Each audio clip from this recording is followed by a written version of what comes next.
Welcome to Let's Face the Facts.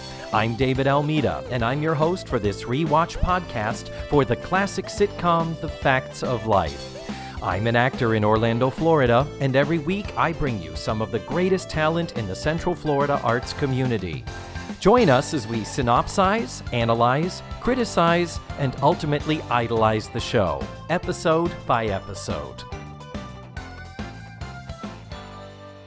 Hey guys, welcome back. Another show, another week. Thank you so much for downloading and clicking play.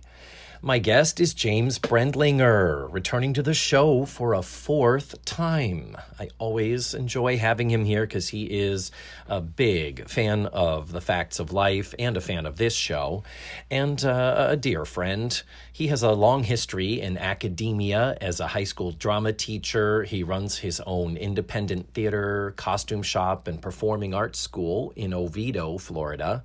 That's just east of Orlando.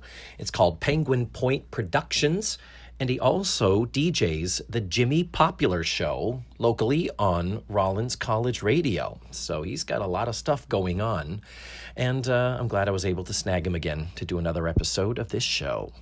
This week, James and I watched Season 5, Episode 19, Star at Langley, and the original air date was February 15th of 1984.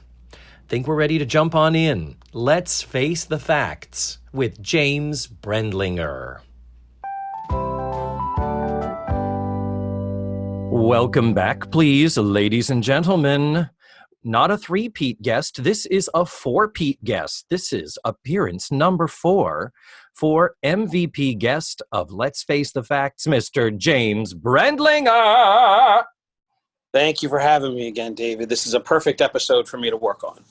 Yes, I actually, in a rare moment of remembering things and of being conscious and concerned about other people as opposed to myself, I did remember that you had said early on that you were a big Jamie Gertz fan.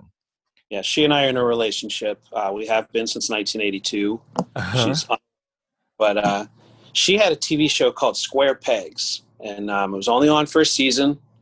And it was when I was, 11, that was my favorite show. It supplanted Facts of Life as my favorite show.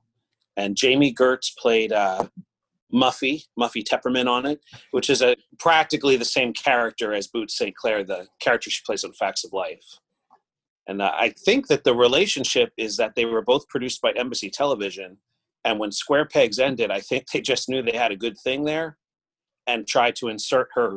Did insert her for 4 episodes of Facts of Life. I would have liked to have seen her stay with the series a little longer. Yes, I think she's a lot of fun.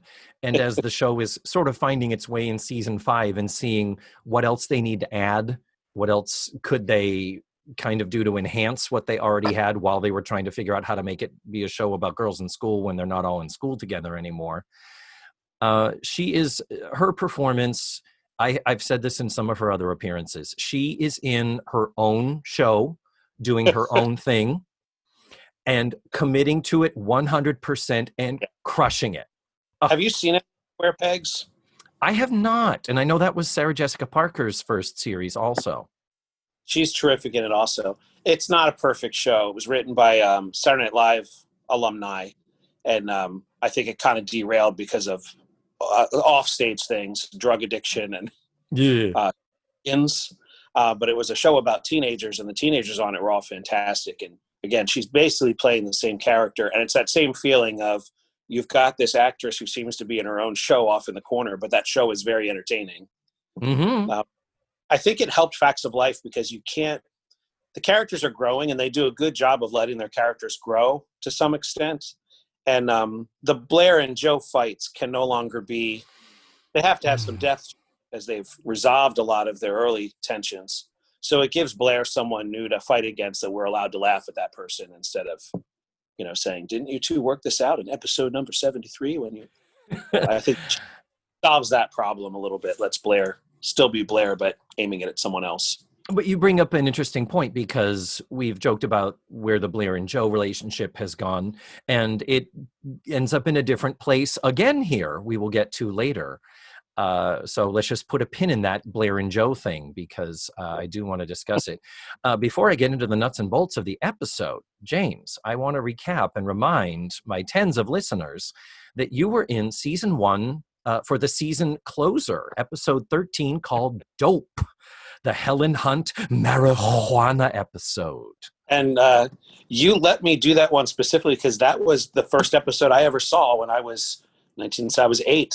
Mm-hmm. And that meant a lot to me. And it's a terrible season. It's not a good episode, but it brings me joy. And the next episode you did with us was in season 2, Bought and Sold. That was the Countess Calvé episode with Jaja. Oh, and I should point out to you, I was just on Ken Reed's podcast, the TV Guidance Counselor. It's going to be dropping fairly soon. And on that, the week that he sent me a random TV guide, and the one that he sent me was from 1981, right here.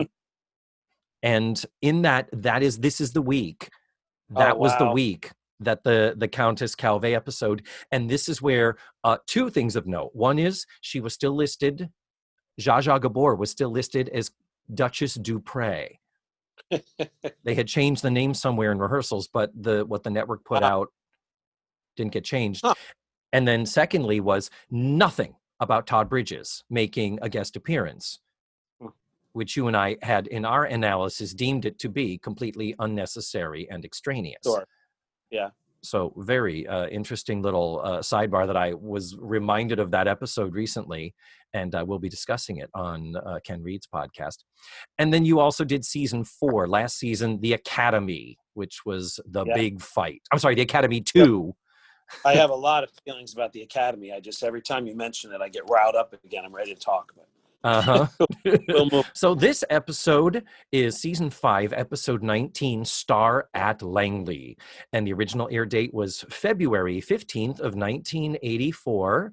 It was written by Andy Borowitz, future creator of The Fresh Prince of Bel-Air. And this is his final of 5 episodes that he does for The Facts of Life before he does move on to writing and producing other stuff, including Fresh Prince, which is, I think, still his biggest project in his career. And it was directed by Asad Kelada. And I've decided Asad Kelada is my favorite director because he does so many of these shows. I don't have to do any sort of deep dive and research the career of the director of the show. When they start mixing it up and new and different directors come in, it's going to suck because it's just going to be more work for me in preparing for these podcasts. So Asad, I love you. Thank you for being a friend. That's a different show, but yes. Yeah. So, following the format of the show, James, as an old professional, you know this is the time when I ask my guest to give a 1 to 2 sentence synopsis of the entire episode that we have watched, similar to a listing you might find in a TV guide. Well, I'm going to let Tootie do it for me because she shouted the TV guide description as the first sentence in the episode. Look, Natalie, it's official. Movie star enrolls at Langley College. Yep, that's perfect. They gave it to us right there. That was beautiful. Could I talk about Kim Fields for a moment? Please do. So, Kim Fields, I don't think anyone could argue that she had the best career post Facts of Life. Mm-hmm. Obviously, there were some adults involved who had enormous careers before Facts of Life. But Kim Fields, I think, had the best one after the show. And I guess George Clooney, but we're talking about the girls here. Yeah, OG cast, yeah. And I really respect her as an actress. She's terrible in this episode. It's been a while since I've watched any season 5. I was keeping up with you episode by episode until the pandemic started. I'm not driving much right now, so I'm not listening to podcasts as much. Yeah, me too. I don't know if she took acting lessons that caused her to regress, or she just didn't care about this episode because she has like 4 lines in it. She shouts all of them. It's just look past the camera and shout your line. And she wasn't like that before, and I don't think she's like that after. We have totally brought that up in recent episodes. Not most recently, we have the 2 episodes that kind of sort of deal with the death of Natalie's father last week and the week before.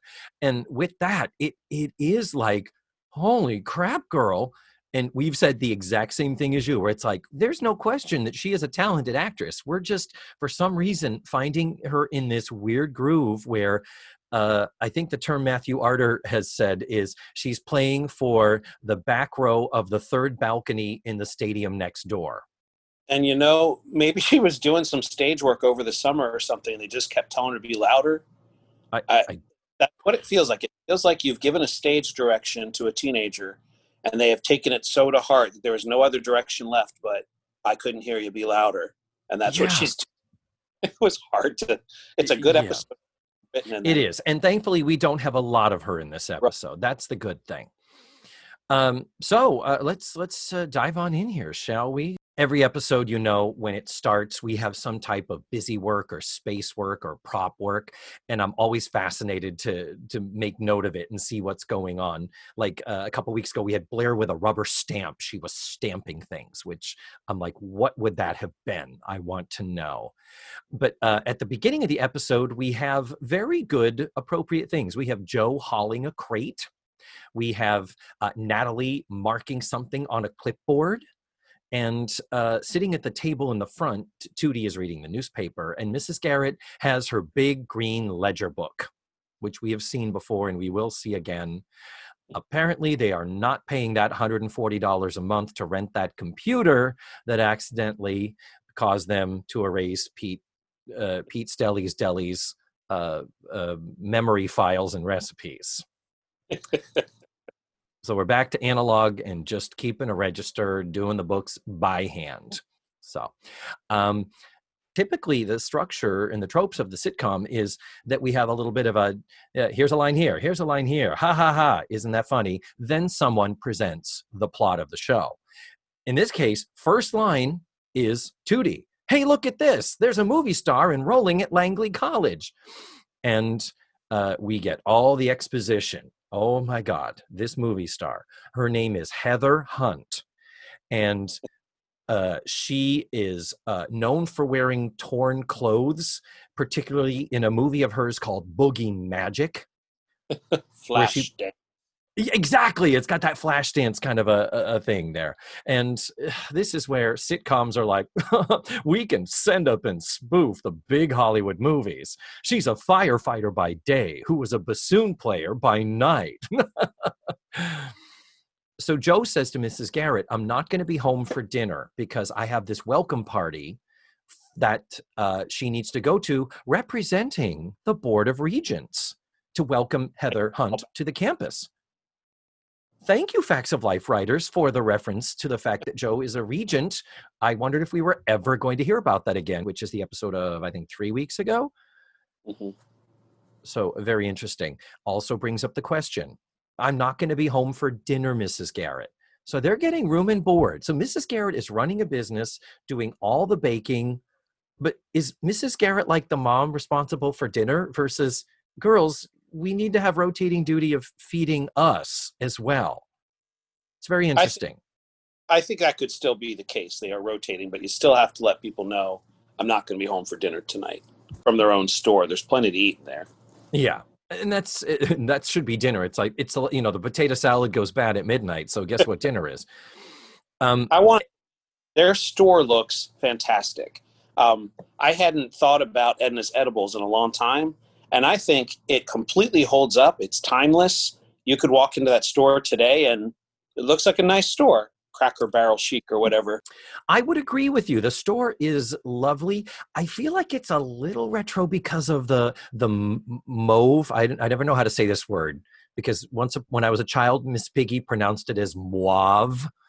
And my brain wants to say mauve, but I believe it's mauve or mauve. Yeah. It's that dusty rose, kind of pinkish with a lot of gray in it color. You're not about that. And when they go into the living quarters, it looks great. And then there's this 1980s wallpaper in a couple different places.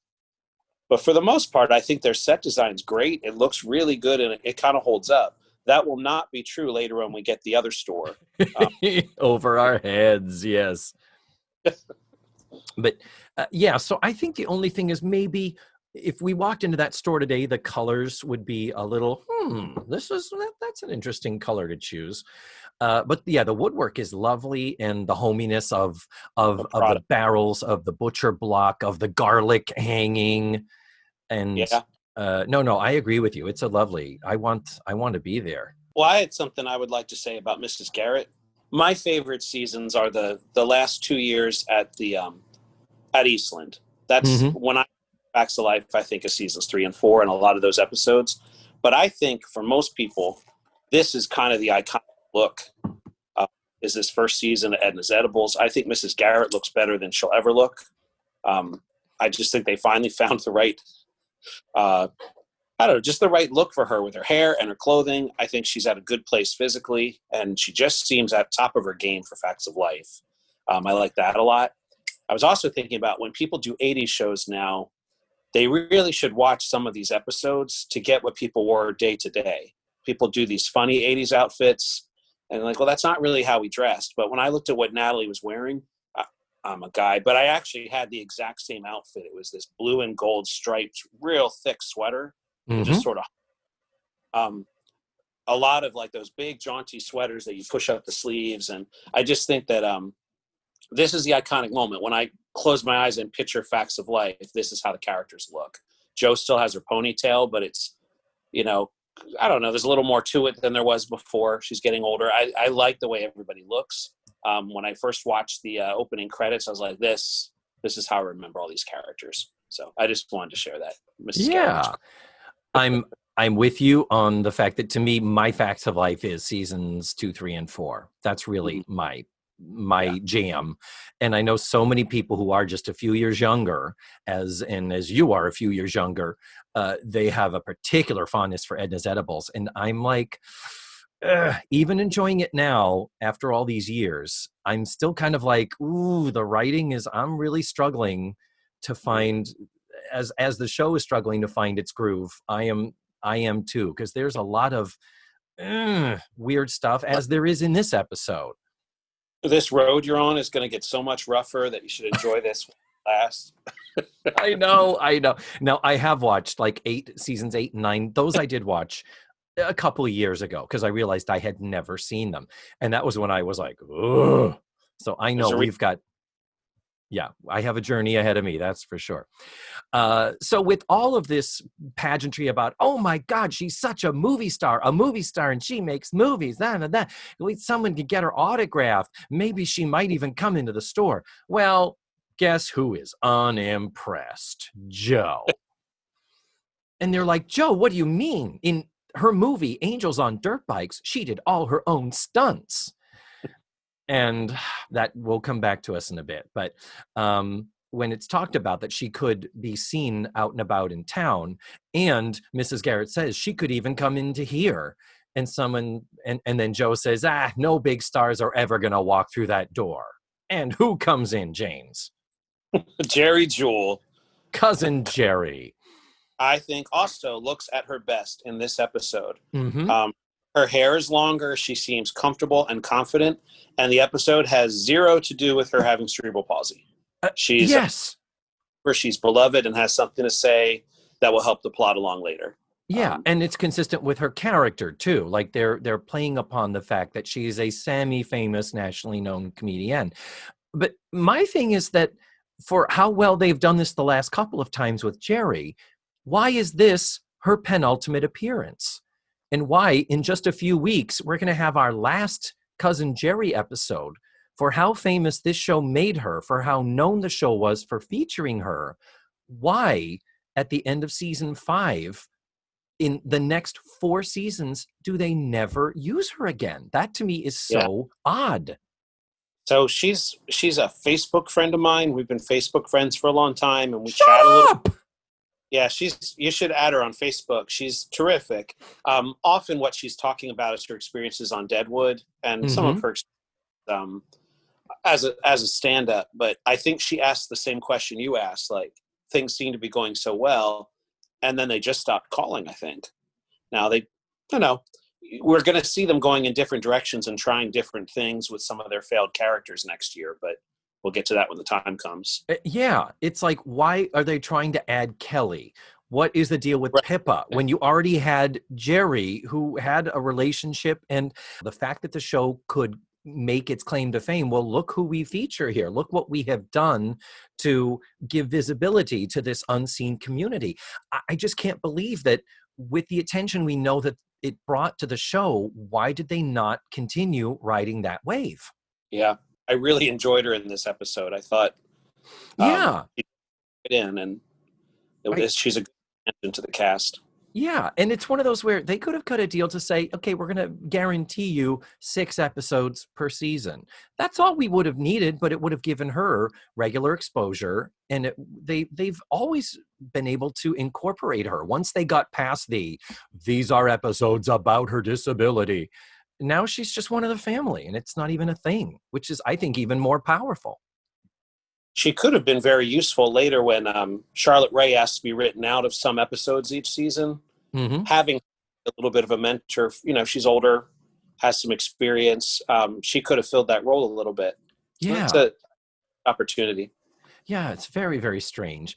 So with Jerry coming in, she's in town for the AMA convention.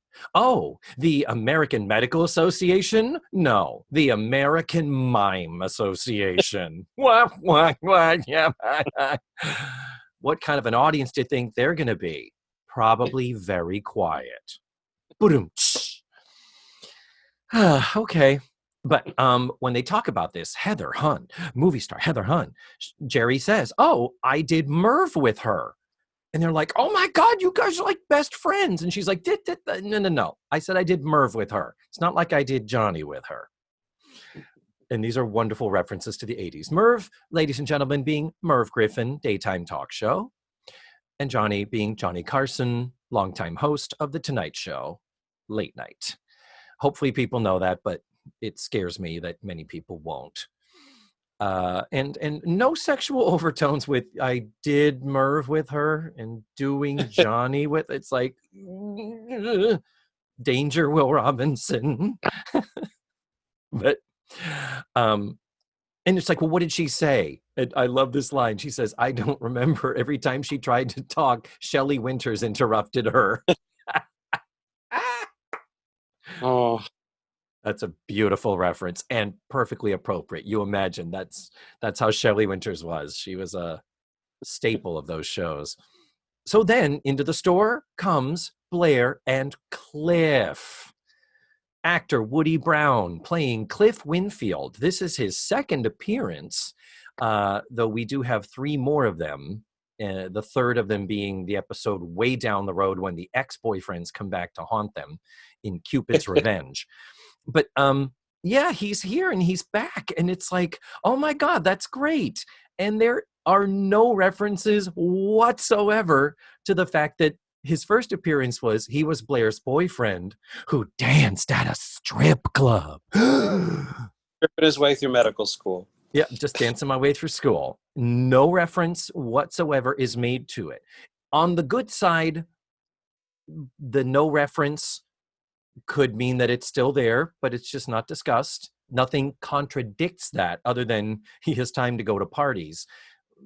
I've been told throughout my life, medical school can be a tad time consuming.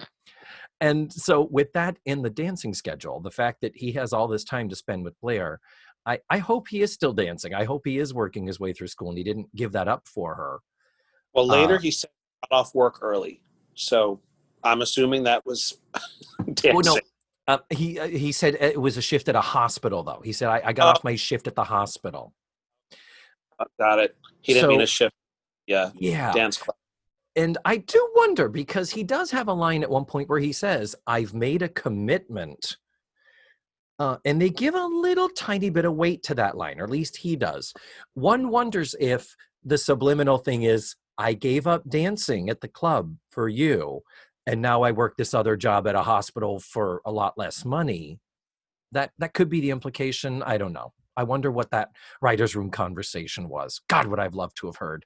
But I'm thrilled to see him back. We love to see recurring characters. We love to see them giving the boyfriends more than just an episode, and then we never hear from them again. So at this point, the recurring boyfriends, by my count, we've met Jeff, Tootie's boyfriend. Mm-hmm. Have we only met Jeff once so far? We've met Jeff twice. So, and he's in for the long haul. I mean, he's in a series and Well, no, they break up for a couple of seasons. Like there's a period of time when Jeff is not in the picture, but when he does come back towards the end of the show, they get engaged, and we later find out married, have a child, and then he dies. Yes. and then we have Eddie, Joe's previous boyfriend, who visits a couple times. Yeah, we have not seen Eddie since they gave up. They officially broke off their engagement.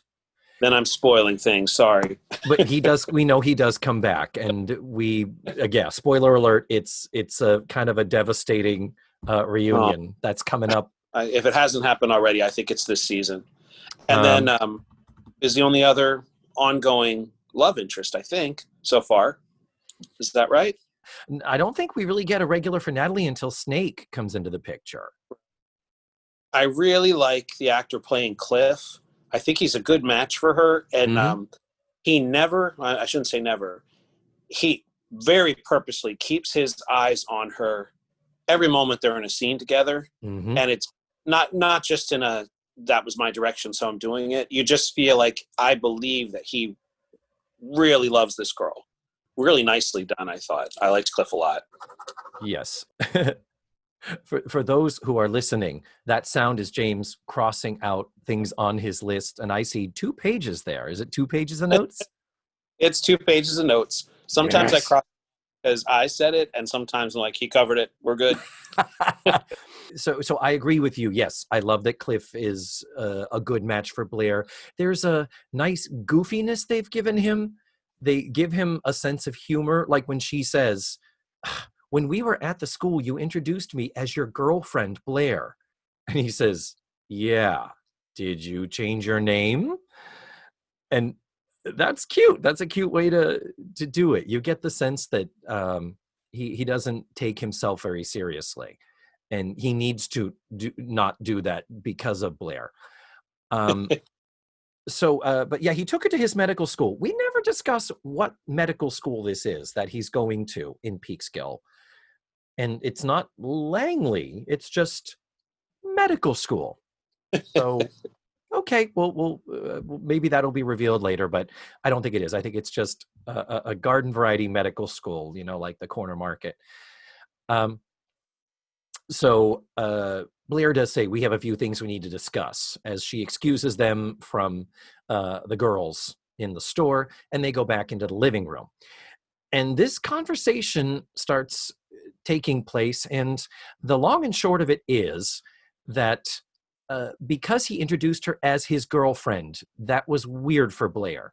And he's like, well, why is it weird? We've been dating for 5 months. And he says, I thought there was something special between us. And basically, Blair is in this kind of wishy-washy place where she's saying, yeah, you're one of my favorite people, and I love the time we spend together, but if we go to a party, you make me feel self-conscious. And there's a little bit of a conversational leap here. And she says, can I help it if guys flock to me at parties? They're only human. And he says, well, I respect their taste, but if any of them asks you, are you going with someone? I want you to say yes. And there is some of the dialogue here that was cut for the syndicated version of the show, but it's not really cutting out anything major.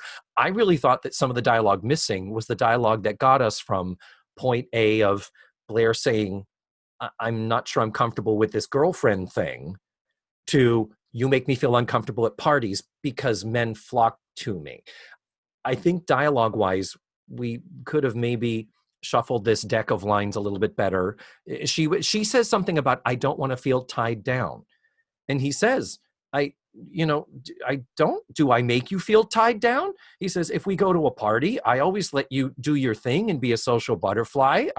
All the guys still flock to you, and have her say, yes, exactly that. When the guys flock to me, you make me feel uncomfortable because you're there and I'm self-conscious. Yeah. That could have been a little smoother transition to get to that. Do you agree with me, or was it not a problem for you? I think the whole episode, I like this episode, and I think it's well written. I feel like it was probably 10 minutes too long, and that's why we jumped right into the exposition.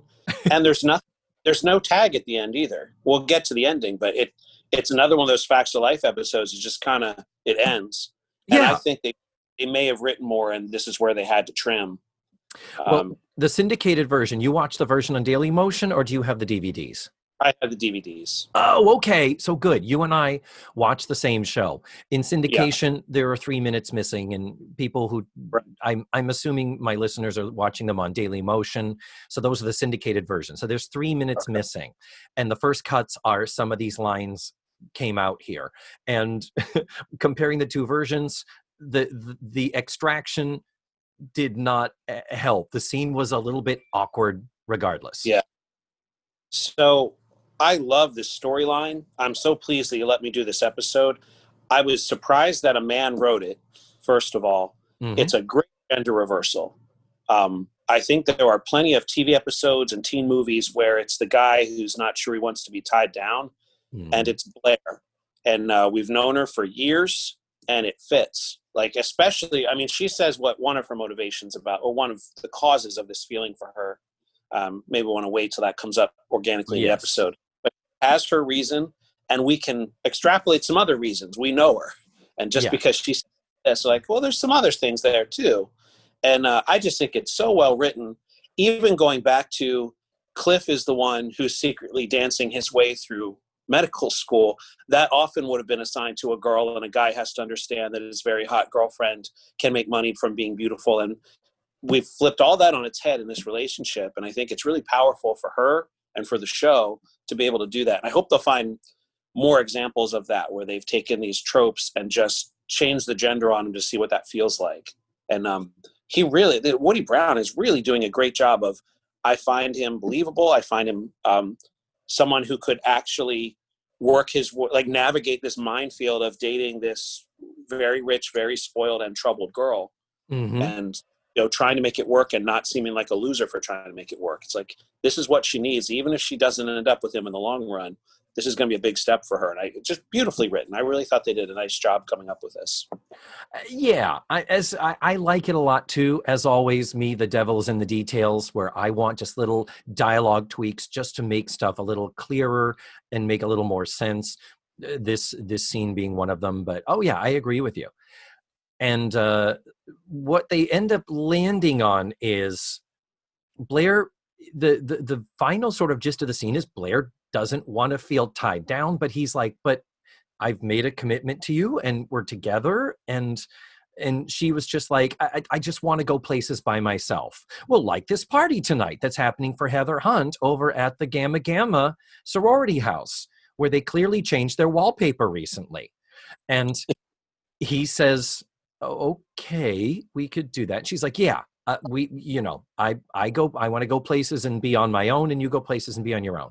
And then we have this, I think we've reached a new plateau in what we have together, as Blair is being evasive. Again, more of the little nitpicky stuff is Blair is being so evasive and uncertain and indecisive. There is a sense of, I wanted dialogue where he says to her, so do you want to break up then? And she's like, no. And he says, so what you're saying is, you're feeling bogged down with me and you want to go places alone, but you still want to be together. It would have been kind of cool if he had said, Blair, that's weird. And you have some things to figure out. Yeah. And just kind of leave it a little more open-ended and leave her to kind of, Because then we go on to the next scene, and it's the party. And it is supposed to be at the Gamma Gamma sorority house. This set, including the walls, they do not resemble anything like the Gamma Gamma that we saw in the episode Gamma Gamma or Bust. Both times they spend time in that set. First of all, it's not a well-designed set. No. It's just very 80s, but like a lesser sitcom. And I feel like somewhere in their TV studio, they had a set they quickly redressed and said, this is going to be Gamma Gamma this time. Let's go. That's what it feels. It's very utilitarian, yes. Yeah. So at this party, the first image we see is Blair holding court and surrounded by cute guys, including among them actor David Tiefin, playing the role of Guy Reynolds. You will recall Guy Reynolds was the guy in the towel when Tootie and Natalie went to visit Right. the dorms for the first time. And the TV Guide ad for that season, promising us that there would be men in towels at the co-ed dorm. Yes, exactly. That was probably his butt that we saw there. And Mrs. Garrett with the tray of overturned cocktail weenies doing the face. So yeah, this is his fourth of 6 appearances for this character and this actor playing this character. And at this point, we don't see him again this season. He's going to be back in season 6 in episodes 6 and 7. The one's called Taking a Chance on Love, parts 1 and 2. I think that's where Joe is dating a dude with a daughter, from what I remember. So this is the last time we see him this season. Now, granted, we're at episode 19. The season is kind of winding up. We don't have that much farther to go. So we do have a little interaction with Boots and Blair that is cut from the syndicated version. I'm glad you got to see the DVD version, so you got to see full Bootsy. Yep. But for the people who did not see it, Boots comes over, and we never really had a truly adversarial relationship between the two of them. We never had them digging at each other before. Am I right? I was surprised by that. It was not how I remembered the character. So I'm glad you're telling me that, because I've missed a lot of season 5 on this rewatch. They definitely went catty with each other for seemingly no reason. But I enjoyed it. It reminded me of the old days of Blair and Joe just sniping at each other for no reason. So yeah.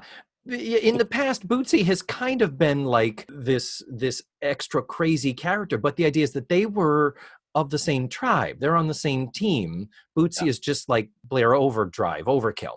I think that it shows us who Blair might have become if she hadn't gotten Garrett and the girls. Yes. That's beautifully put, yes. And so in this episode, we very quickly kind of pit them against each other, which is weird, but I'm sorry, Jamie Gertz is fucking hilarious. I loved it. I didn't mind at all. Yeah. So what is missing from the syndicated version, for those who didn't watch what we did, is the first thing that happens at the party is Boots comes over to this little gathering and she says, well, I'm sensing some intense social activity in this quadrant of the room. Oh, Blair, you deserve it. You try so hard. And Blair retorts, unfazed with, well, thank you, Boots. You know, I really love your dress. It makes me so nostalgic for last year.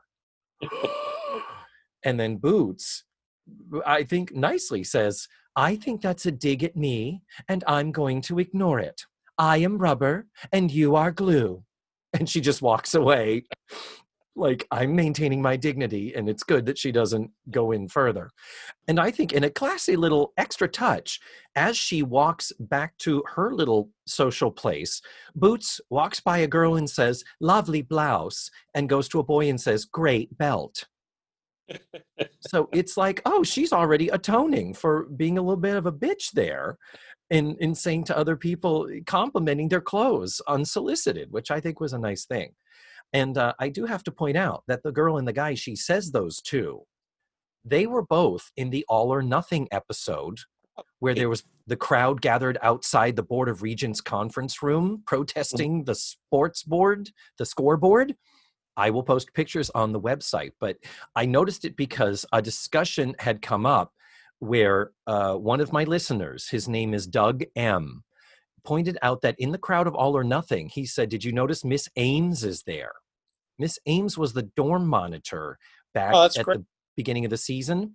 And I'm not sure, forgive me, Doug, I'm not sure I agree. I think it's a woman who looks a lot like Miss Ames. She has a very similar hairstyle.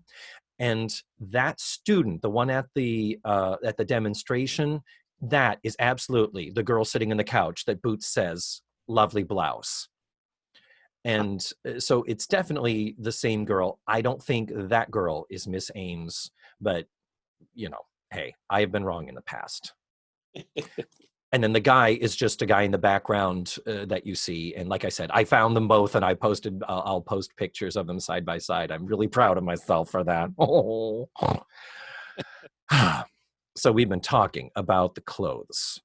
In comes Cliff to the party. His tie. Can you describe his outfit for us, So James? he seems to be wearing a pair of mauve pants, which are pulled up past his belly button for some reason. Well, that's the Which was style. They were high-waisted. They I, came up to your natural biological waist, not your I, below the belly button waist.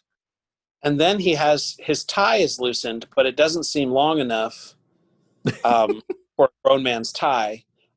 Later, someone straightens it for him, and I'm so thankful for that. It just every moment he was on screen with those pants and that tie just ruined my.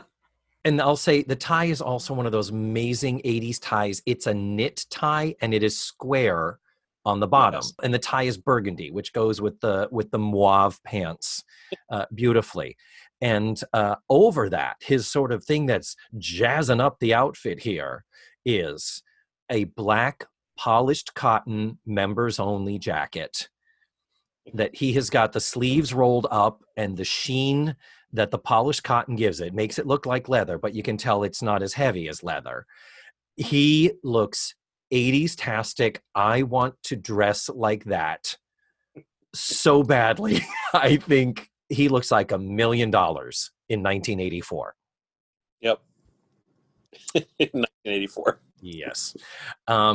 So then Cliff goes to Blair, and immediately he introduces himself to Guy. So the two guys talk, and she's like, "What are you doing? Why are you following me around?"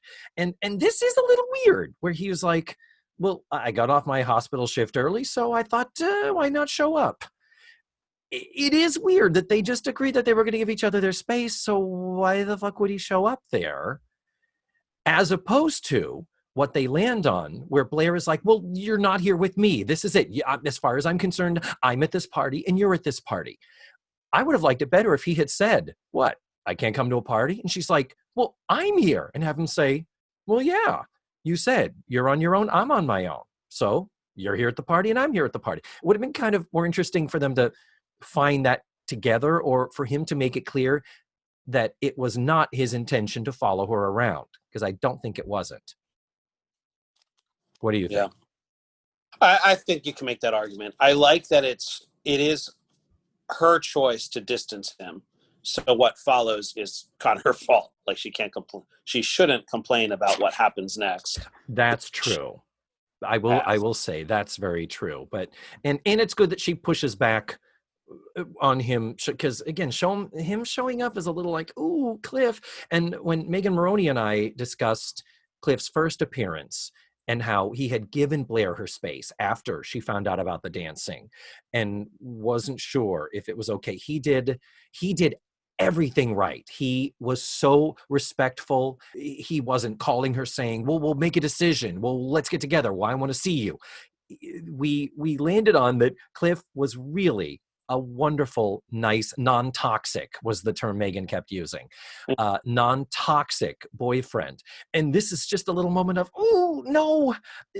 In explaining why you're there, I wanted it to be something not in any way, shape, or form related to her. Yeah. And sadly, that doesn't happen. It's a little misstep, but for me, little missteps are big, huge crises of everything. So finally, Boots, in a great Boots moment, starts making noise. She rings a bell, like a fucking little dinner bell. And she's like, "All right, everybody, volume control time." She has to get the floor in the center of attention because she has to finally introduce the guest of honor. Ladies and gentlemen, Ms. Heather Hunt.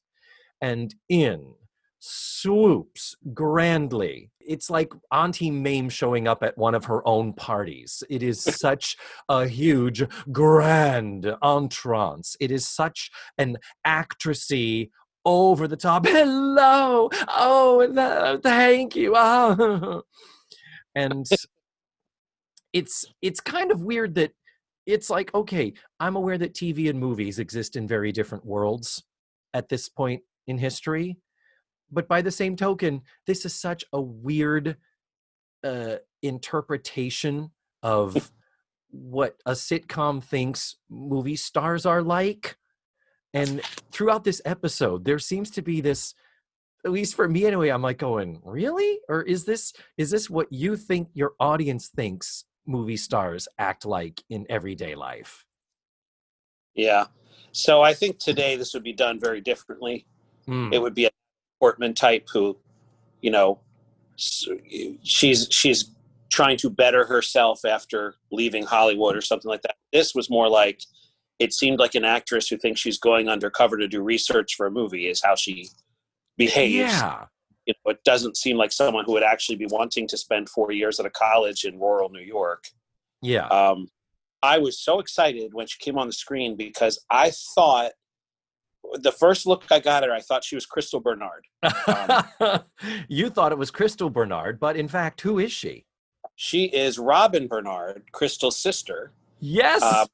Who I did not realize existed until this morning when I did my deep dive to figure out how a woman looks so much like Crystal Bernard. And it took a little digging. IMDb did not make it clear they were sisters, at least not on Robin's page. Oh. But I flipped over to Wikipedia, and they are both the daughters of Jerry Bernard, the televangelist, which I also didn't realize. Oh, yeah, I didn't know that. Were singers before they were actresses, and performed at his shows when he would do his televangelism. I keep saying he did live shows that he traveled with as well, and they would be gospel singers. But I like Crystal Bernard so much, and I'm glad there's another one. Yeah, shame we didn't get more of her. She has only 11 acting credits, according to IMDb, and they end in 2002. So I don't know why she left the biz or what facet of the biz she might be into now, because IMDb doesn't cover everything. But we do establish, and I do give the show props for this, this is a costuming win, where that earlier reference to her having torn clothing, they quickly latch onto that is her signature look. So she's wearing black leggings, a red leopard print blousey shirt with a red belt, but there are slashes and cuts all over both articles of clothing. I think the costumer for this episode did a tremendous job. That was really smart. And then through the episode, other people begin wearing torn clothing. Yes.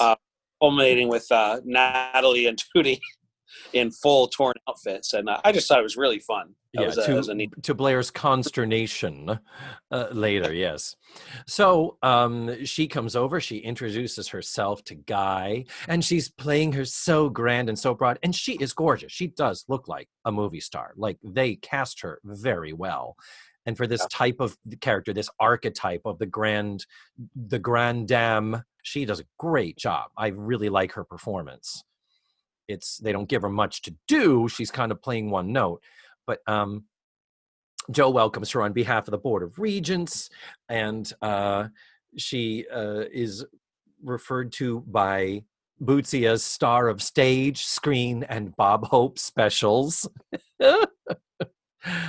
And then she says, well, I want to just, live an everyday life and meet everyday people. Oh, like that guy. And she looks over at Cliff standing by himself in the corner, and the audience all goes, ooh. So Bootsy actually introduces the two of them, which helps along the sort of Blair-Bootsy conflict that's happening here. And basically, they start talking, and Joe alerts Blair and says, do you see what's going on here? And Blair's like, what? What are you talking about? Oh, and Blair notices. And cut from syndication is a little tiny piece where Blair turns back to her entourage and starts to talk again with Guy, but in a little more flirty way. And that doesn't pay off in any way. It's not like, he sees Blair flirting with Guy, so he starts flirting with Heather more. You would have thought that would have been there. That's a common trope. But it's literally just a few seconds that they use to trim out the time. Because the next day at Edna's Edibles, we have Tootie and Natalie following Blair around, bugging her with, well, what did she look like? What was she wearing? How did she act? What did she say? Again, how I think Hollywood maybe hopes that middle America is about celebrities.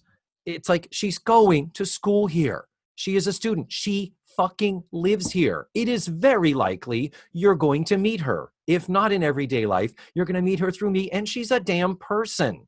Calm down, cool your jets. You kind of wish there was somebody there to give some levity, or that maybe Joe could have been the person to do that, as opposed to, nah, I'm not impressed with movie stars. Fuck them.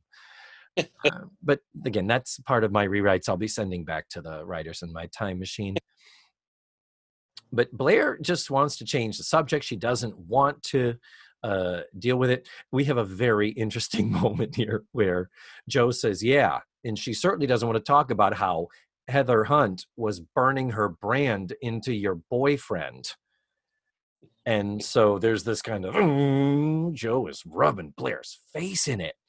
And the way they have it blocked, and they've done this before, where you have like Blair and Joe squaring off in a 2-shot, and they'll put Mrs. Garrett behind them through their shoulders. So all you just see is Mrs. Garrett's like eyes and nose and red hair looking over the shoulders like, and because she's looking through them in this 2-shot, she's looking at the camera. So we just have this weird composition of, okay, we had to get Charlotte Rae in one more shot because it's her show, I guess. But did you notice that?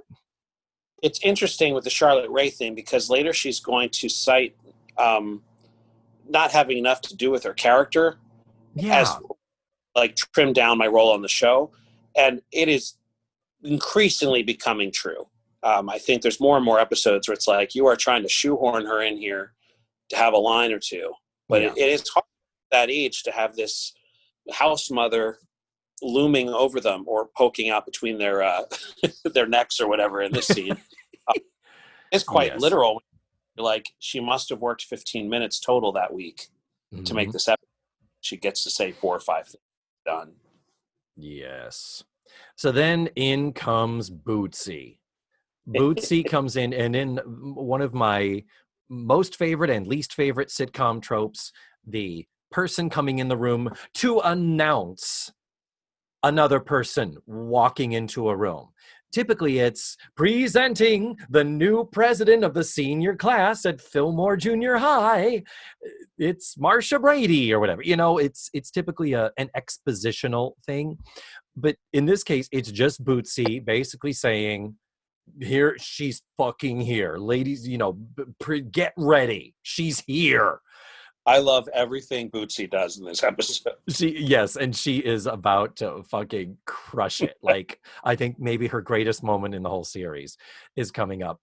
And so she's once again wearing the blouse with the slashes, a mini skirt, heels, stockings, black pantyhose, and a fur coat. And it's like, again, that grand damn, it's like, okay, well, this is clearly the type of actress who likes to make a fuss and likes the attention. I think it does make it easier for her to be dispatched at the end because she was such an over-the-top character. True. And you had to worry less about Cliff's actual soul here because clearly this doesn't go anywhere. So it helps with that a little bit, storytelling-wise. Yes, I you know what, I do agree with you on that. So then Mrs. Garrett curtsies to her like there's this, you know, genuflecting before the deity of this Hollywood. She makes movies. My God, we are not worthy. So we've got her there because she is having a special home-cooked meal with a date that night. And Joe says, and you want us to be your stunt cooks. And it's like, cute. That was a good joke. So they're talking about what types of foods and what menu and all that. So Mrs. Garrett says, can we take a picture outside? So Mrs. Garrett and Tootie and Heather all go outside, leaving just Bootsy. I don't even know where Natalie is in this scene, but we just have Boots, Blair, and Joe. And Boots says, she says something about the date, and this line, she does it so perfectly, I'm going to attempt to duplicate it, but she says, something to the effect about the big date. And she goes, "Oh, Boots, now you've done it. Well, since the cat's out of the bag, we might as well name it Cliff. That's right. She is having a date with your boyfriend, Blair. Well, I've got to go. Shazoom!" I think Shazoom as an exit line. We should have kept Jamie Gertz on the show, and that should have been her "What You Talking About, Willis."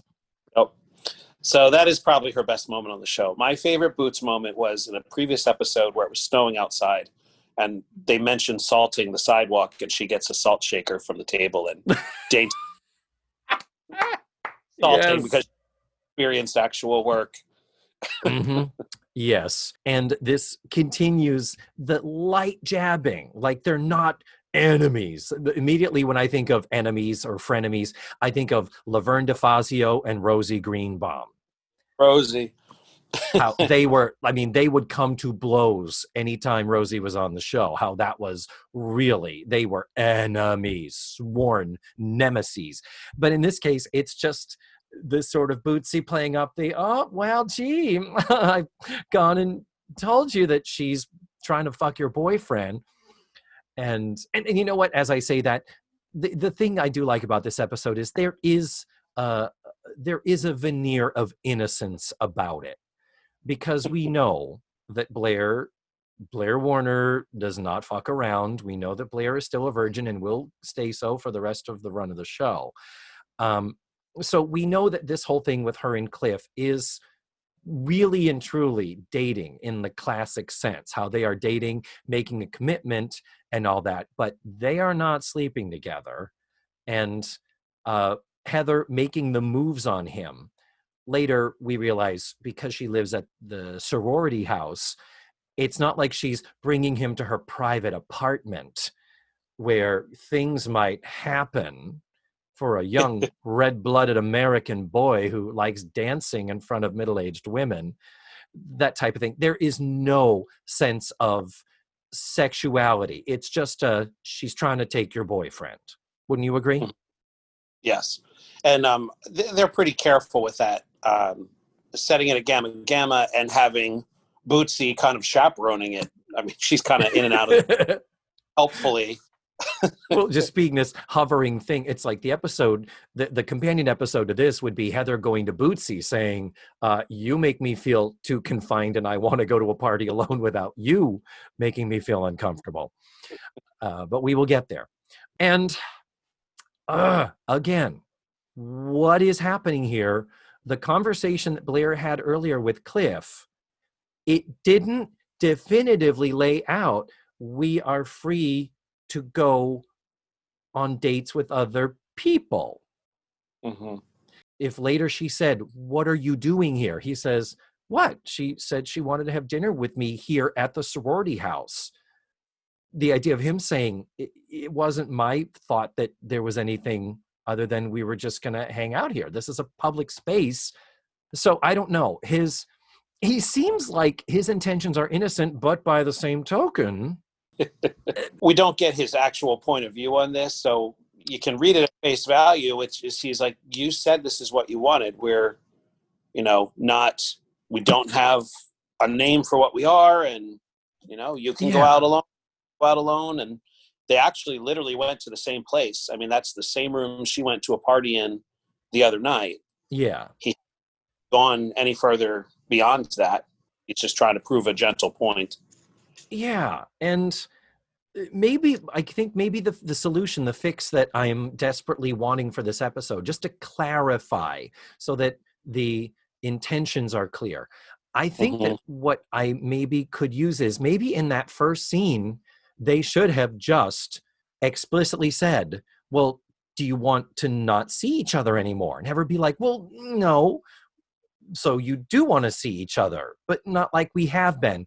And Blair say, "I just need to get my head together." So maybe the old friends think we were on a break. But I think that would have been a lot cleaner, and that would have made his going to this dinner with her, it's like, yeah, he's free to date whoever the fuck he wants.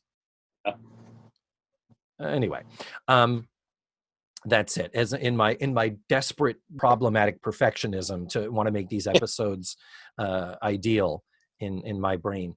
But we come back from commercial with a little bit that was cut from the syndicated version. We've got Joe doing some work at the desk, Mrs. Garrett doing something worky with papers at the couch. Blair is slapping around a dish towel angrily, as though she is theoretically cleaning, but obviously she's, physically playing out that she's upset. And Joe says, Blair, come on. We know you're trying to get your mind off of Cliff. And Joe says, let's go to dinner and then slash her tires. And then Tootie and Natalie, now we come back from the omitted portion in the syndicated version. And now this is where the syndicated version starts. Tootie and Natalie come down dressed in blouses with all slashes all over them. And Joe admonished, she's like, really, guys? Are you fucking kidding me? How, it's like, she's upset about this thing. And Blair is just assaulting the pillows and swatting around that dish towel. And so ding dong, Jerry at the door. She comes in. So they're like, how was the deal? How was the show over at with the mimes? And she's like, yeah, it was fine. There wasn't really a joke there. Jerry's purpose is that bringing up the fact that she has met Heather at the talk show. She says, she goes, I barely talked to her. And she says, at one point she asked to borrow my lipstick. And Joe says, you see that? She stole Jerry's lipstick. You've got to stop her. Joe is clearly humming a different tune here, because when we discovered Cliff was an exotic dancer, Joe was almost gaslighting Blair into saying, you don't want to be with him. This guy's a creep. So you hate this guy. And, and like I said, it stopped short of her saying, and therefore you're going to stay here and stay single and be with me, and we're going to be so happy together. So now Joe is basically saying, bitch, get out there and fight for your man. She is on the absolute opposite side, seeing that Blair is so miserable without Cliff. I think that's very sweet. Mm-hmm.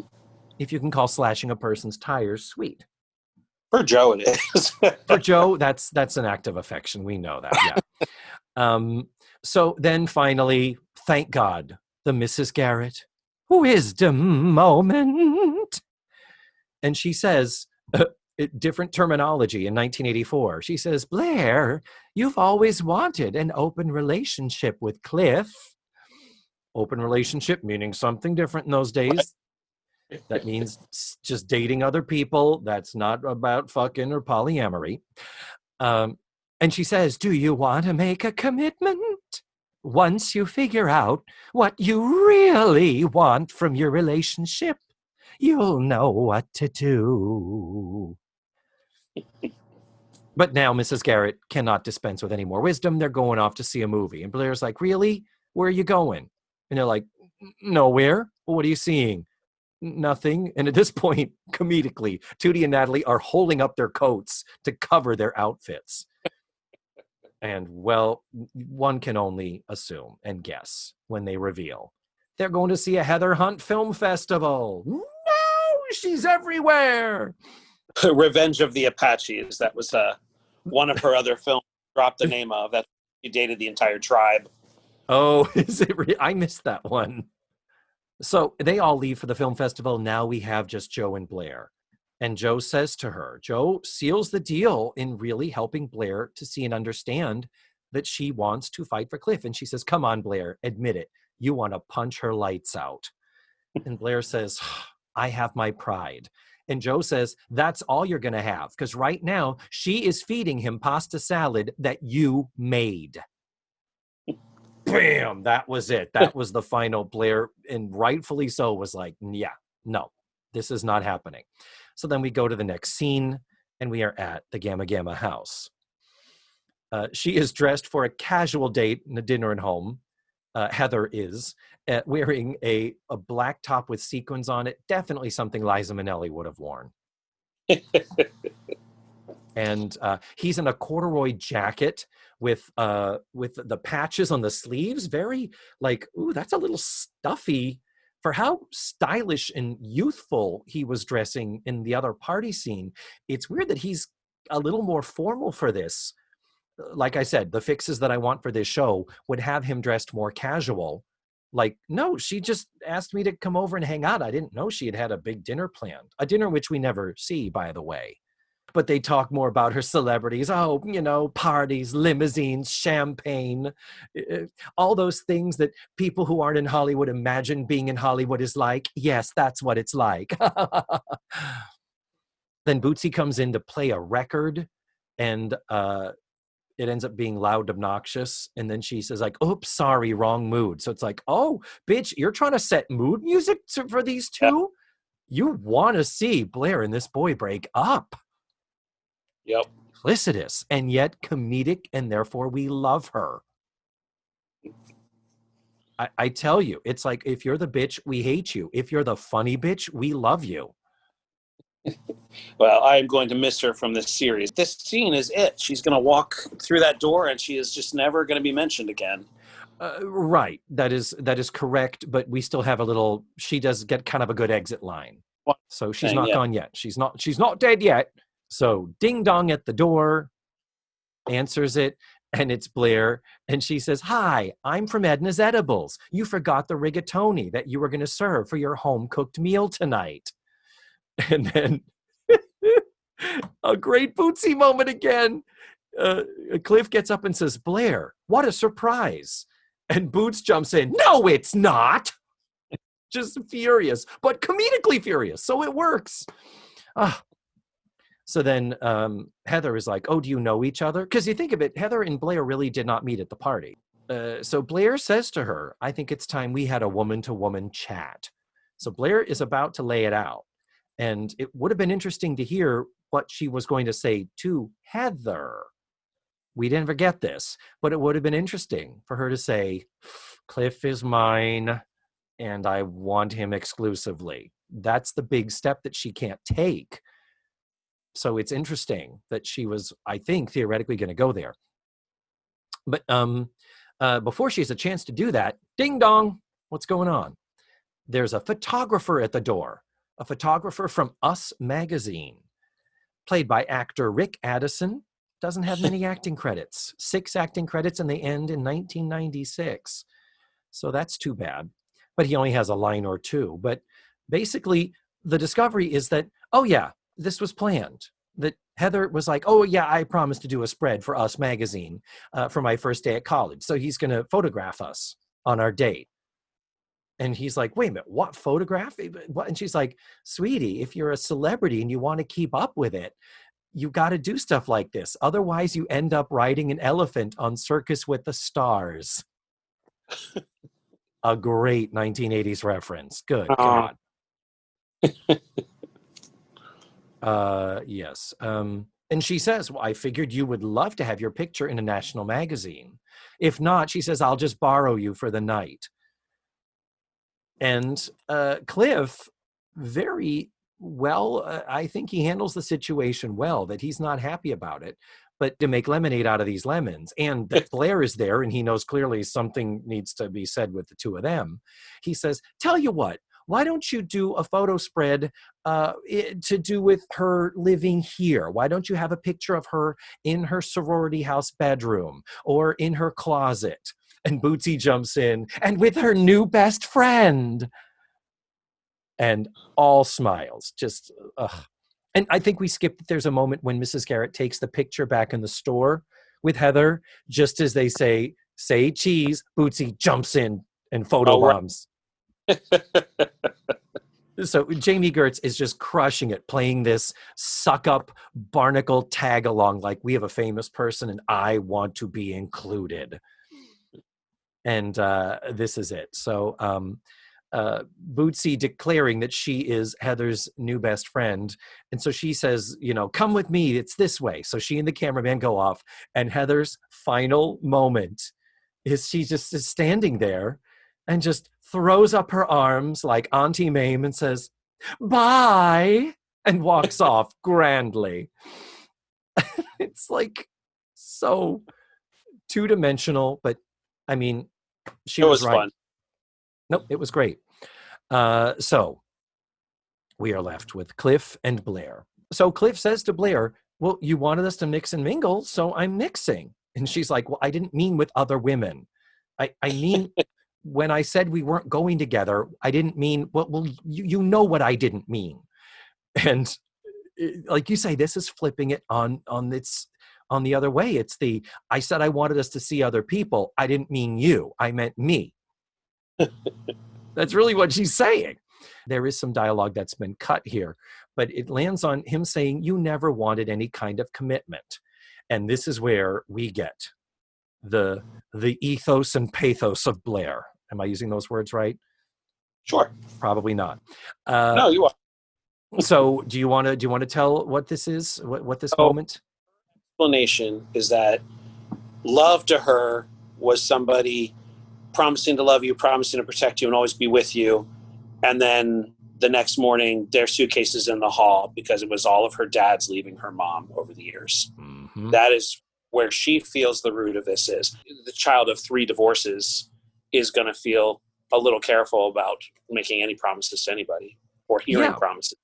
Yeah, that's absolutely, that is great character integrity. The fact that she is commitment phobic, and conveniently, because she is so attractive, she's never had to deal with a commitment because there has always been this roster of boys wanting to date her. And thankfully in a time when dating was dating without sex. And it's really good that she brings this up now. This is the point where it kind of boils over, where she says that's what really is going on here. She makes herself vulnerable to him. And I love that. And so his response is, hey, I know you've been through that. My parents have been together for 32 years. But they're from Iowa. Has always been horrified by Midwestern people.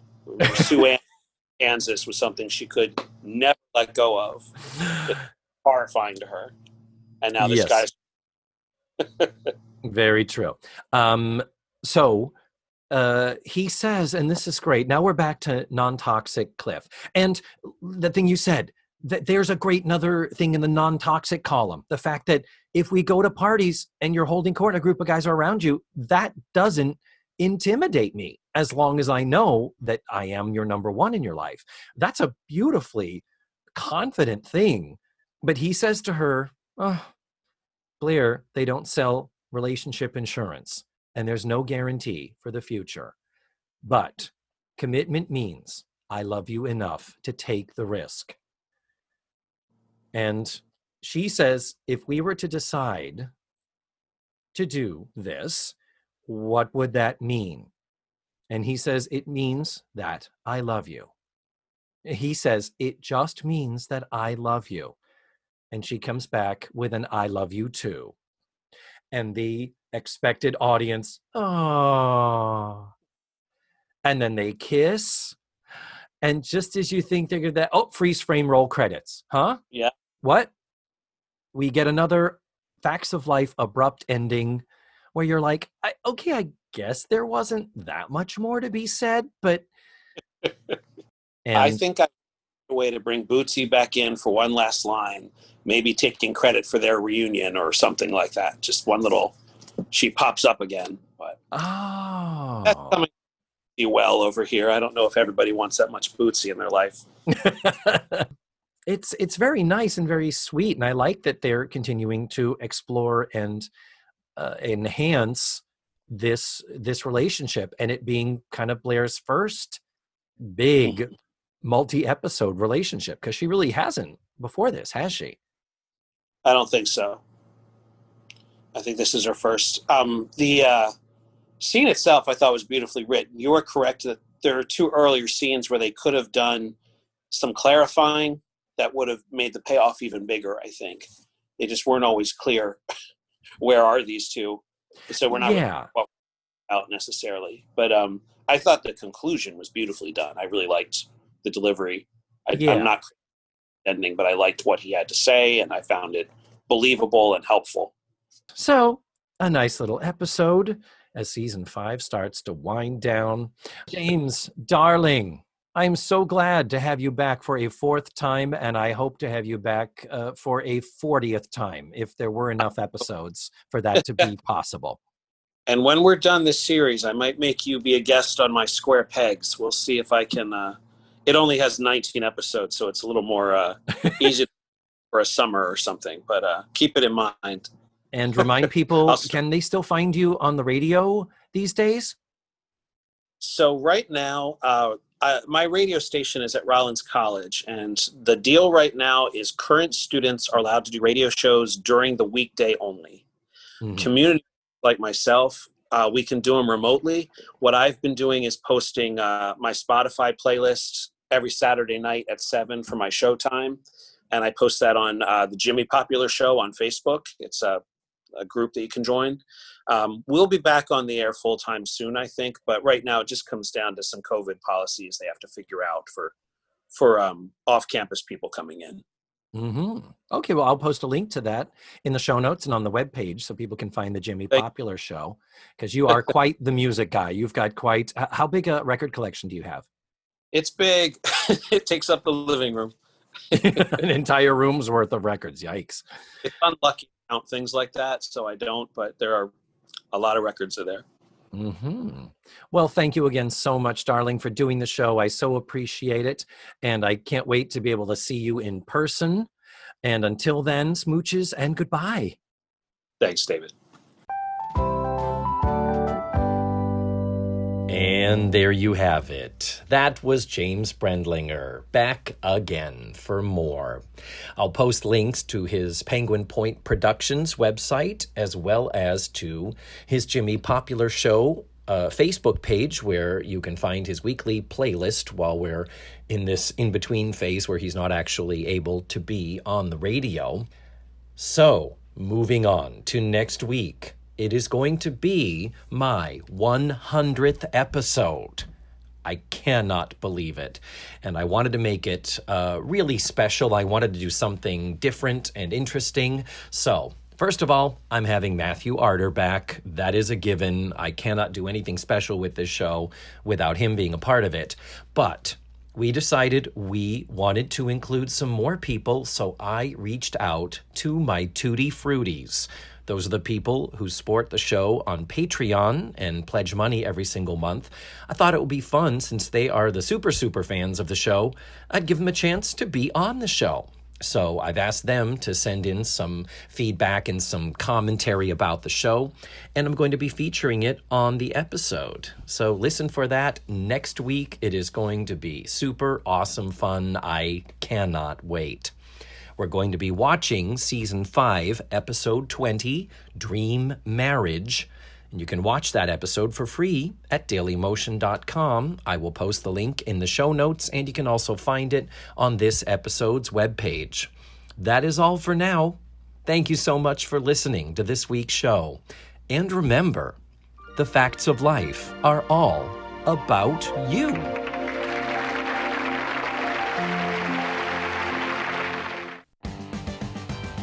Let's Face the Facts was produced, written, hosted, and edited by me, David Almeida. My theme song was beautifully arranged and recorded by Ned Wilkinson. Our website is facethefactspod.com. You have to drop the lets. And that's where you can find extra pictures, video, and audio extras from the digital cutting room floor. Follow the show on social media. We're everywhere under the handle Face the Facts Pod. You can become a patron of the show by going to patreon.com/FaceTheFactsPod. And don't forget, go to your favorite podcatchers and subscribe, rate, and review. Tune in again next week for another thrilling episode of Let's Face the Facts.